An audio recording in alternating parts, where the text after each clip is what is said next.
What if that affordable high-tech car is hiding problems you won't see until it's too late?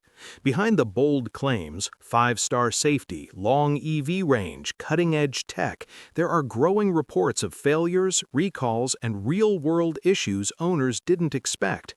From crash test surprises to battery concerns and software glitches, the story starts to change the deeper you look. So are Chinese cars really the smart buy everyone thinks, or is there something they're not telling you? Start with a simple idea that most buyers trust without thinking: crash test stars. Because when a car shows 4-star or 5-star in a brochure, people assume that means it will protect them in a real accident. But when you start digging into the actual test data behind some of the newest Chinese market vehicles, especially those exported to cost-sensitive markets, the story becomes a lot more complicated. Take the MG3, one of the most affordable new hatchbacks now spreading across the UK and Australia. On paper, its Euro NCAP result looks reassuring, a 4-star rating, but that headline number hides something that has never happened before in nearly 29 years of Euro NCAP. During the frontal offset test, the most common real-world accident scenario, the driver's seat mounting system didn't just deform, it failed. The seat adjuster mechanism slipped under load, allowing the seat to twist during the crash. That movement changed the entire geometry of how the dummy interacted with the airbag and restraint system. Instead of being held in a controlled position, the dummy experienced uneven load distribution, higher forces on one side of the body, and the head actually bottomed out through the airbag. That's not a minor calibration issue. That's a breakdown of the most basic assumption in crash safety, that the seat stays locked in place.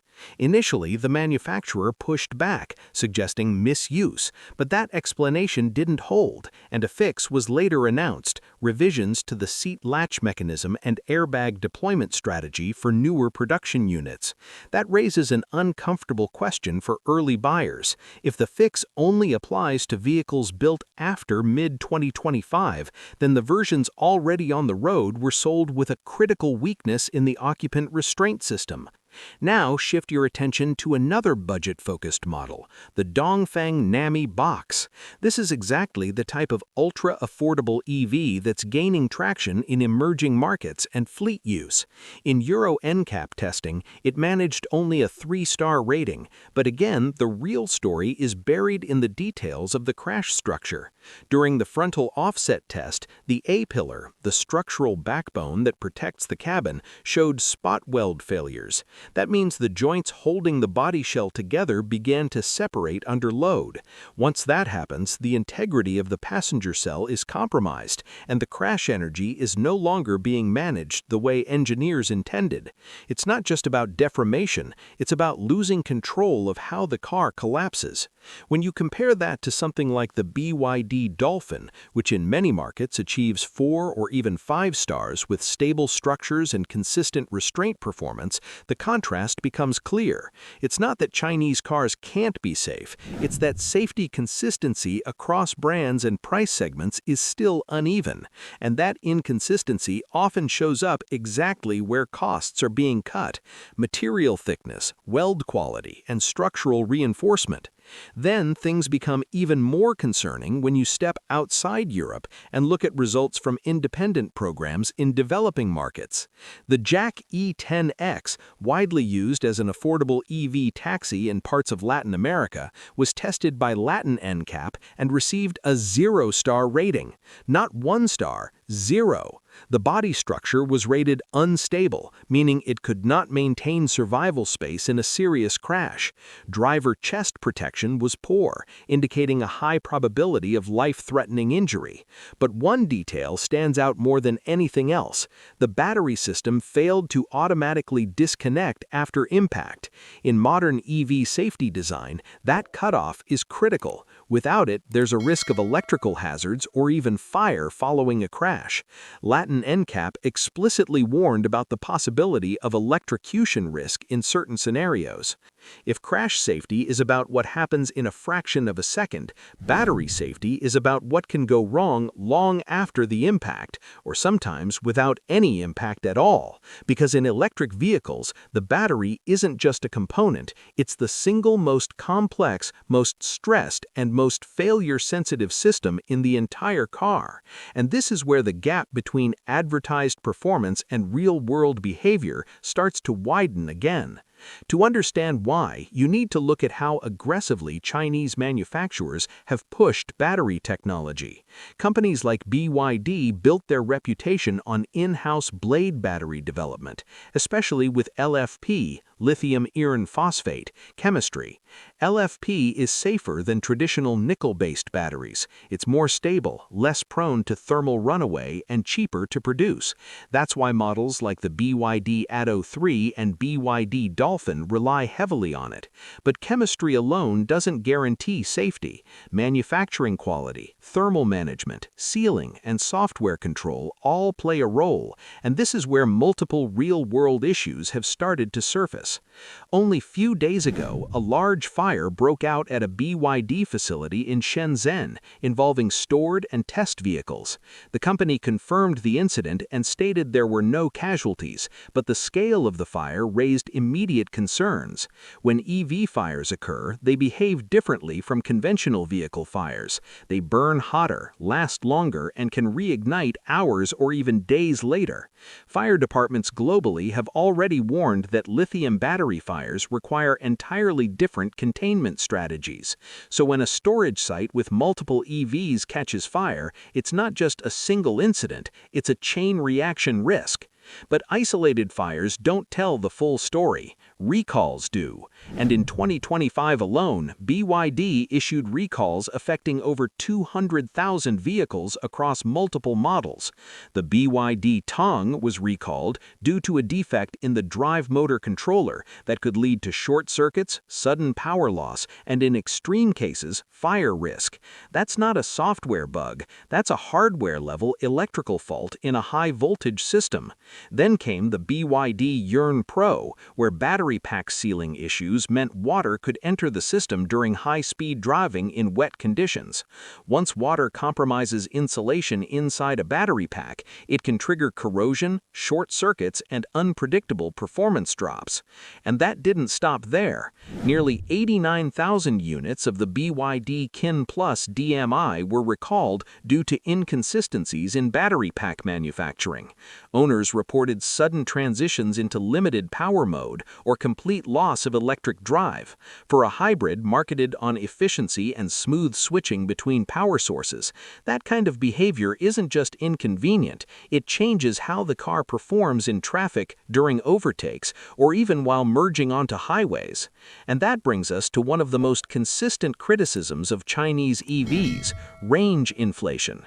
Many Chinese brands rely on the CLTC testing cycle, which is significantly more lenient than WLTP or EPA standards. Under CLTC, lower speeds, gentler acceleration, and ideal conditions produce higher range figures. In some cases, the difference can reach 20 to 30%. The result is a number that looks impressive in marketing, but becomes difficult to replicate in everyday driving. A clear example comes from independent testing in Australia. The BYD Atto 3 was tested by the Australian Automobile Association under real-world conditions. The advertised range was around 480 kilometers. The measured result? Just 369 kilometers on a mixed driving cycle. That's a 23% shortfall. Energy consumption was also significantly higher than claimed, by roughly 21%. And that's under controlled testing. Add real-world variables like highway speeds, air conditioning, elevation changes, or colder temperatures, and the gap grows even further. Many owners report practical ranges closer to 300 to 380 kilometers in daily use. Then there's degradation, the slow, unavoidable loss of battery capacity over time. While long-term global data is still developing, early reports from markets like Russia and parts of Eastern Europe suggest that some lower-cost Chinese EVs show faster than expected capacity loss under harsh conditions. Extreme cold combined with less sophisticated thermal management systems accelerates wear. In owner forums, users of models like the Geely Geometry C and earlier Chinese market EVs have shared concerns about noticeable range drops within the first few years of ownership. What all of this points to is not a single failure, but a combination of pressures. Rapid scaling, aggressive pricing, and fast innovation cycles are pushing battery systems into the market before long-term reliability is fully proven. Some models deliver exactly what they promise. Others fall short in ways that only become visible after thousands of kilometers, extreme weather, or independent testing. And unlike a cosmetic issue or a software glitch, battery problems don't stay small. They affect range, safety, resale value, and ultimately driver confidence. Because when the one component that powers everything from acceleration to safety systems starts behaving unpredictably, the entire ownership experience changes.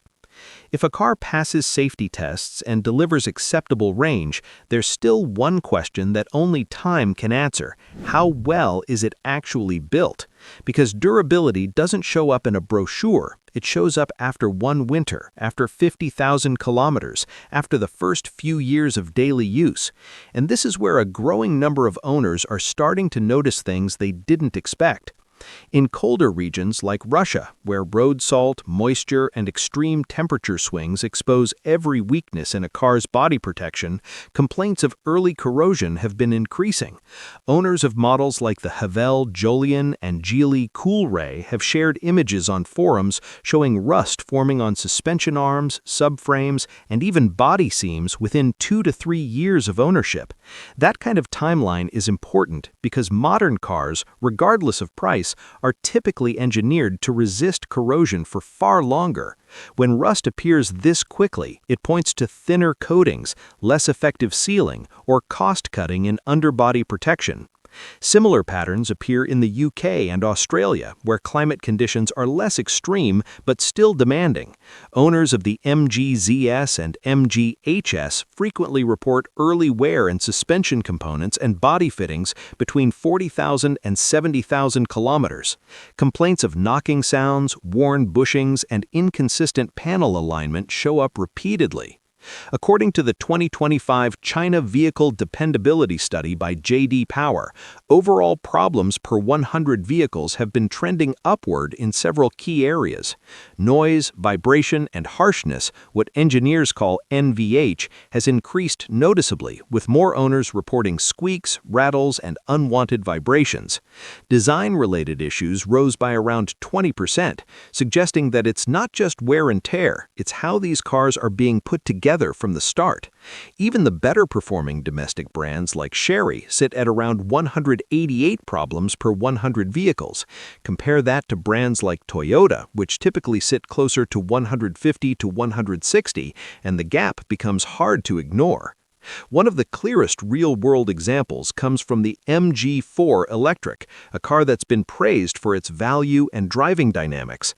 But once you look into owner feedback and independent investigations in the UK, a different pattern starts to appear.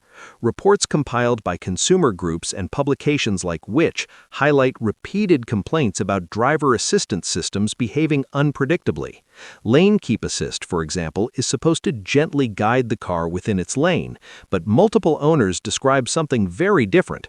And when these systems misbehave, they don't fail silently, they actively intervene. That's what makes ADAS issues different from a simple software bug. If a navigation app crashes, it's inconvenient. If a steering assist system makes the wrong decision, it directly affects vehicle control. And this is where the gap between controlled testing and real-world complexity becomes obvious. Faded lane markings, construction zones, wet roads, these are everyday conditions, but they're also where some of these systems start to break down. Then there's the infotainment side, which controls far more than just music and navigation. In many modern EVs, the central screen is the gateway to climate control, vehicle settings, and even safety features. In the MG4, owners have reported system crashes that temporarily disable multiple functions at once. When a single screen controls everything, a glitch doesn't stay small, it affects the entire driving experience. The same pattern appears in the BYD Atto 3, which has been widely praised for its design and value, especially in Australia and the UK. But owners frequently report software-related frustrations, delayed system responses, random warning messages, and occasional failures in basic functions like radio or connectivity. Range estimation, which is partly a software function tied to battery management, also comes into play here.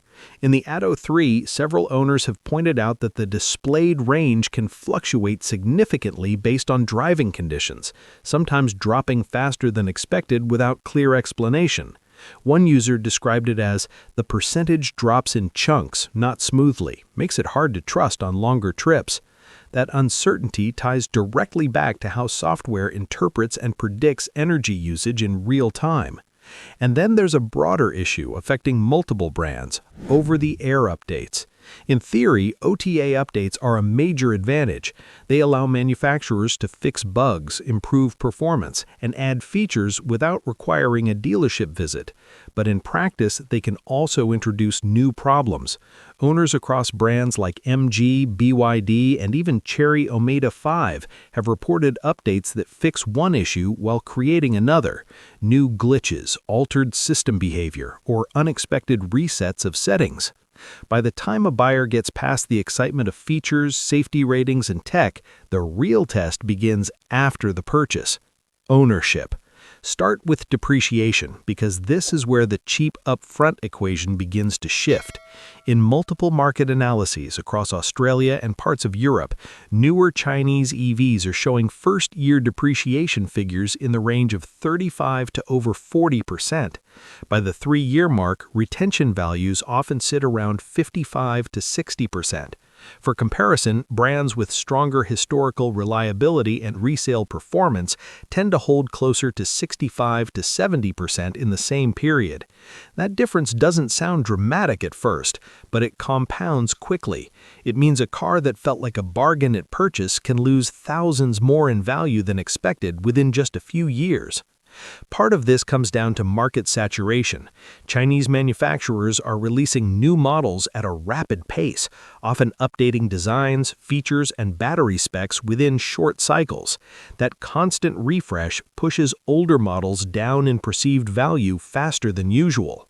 Then comes the second layer: servicing and parts availability. This is where small issues can turn into long-term frustration. In newer markets, dealer networks are still developing, and supply chains are not always fully localized. Owners across the UK and Australia have reported waiting weeks, sometimes months, for relatively simple components. The situation becomes more complicated when you move outside official dealerships. Independent mechanics often lack the diagnostic tools or software access needed to work on newer Chinese EVs and hybrids. That means owners are effectively locked into dealership servicing for many issues. While that's common with newer EVs in general, the difference here is the maturity of the support network. In regions where these brands are still expanding, that network isn't always ready to handle volume. Once the warranty period ends, which is often used as a major selling point, the equation shifts again. Long warranties, sometimes up to 7 years, create a sense of security. Repair costs for EV components, especially battery-related systems or advanced electronics, can be significant. And because resale values tend to drop faster, there's a point where the cost of a major repair can approach a large percentage of the remaining car value. That creates a different kind of ownership decision, whether to repair or replace. Even smaller costs add up over time. Insurance premiums in some regions have been reported as higher for certain Chinese EVs, partly because of limited repair data and parts availability. Combined with depreciation and potential downtime, the total cost of ownership begins to look very different from the initial purchase price.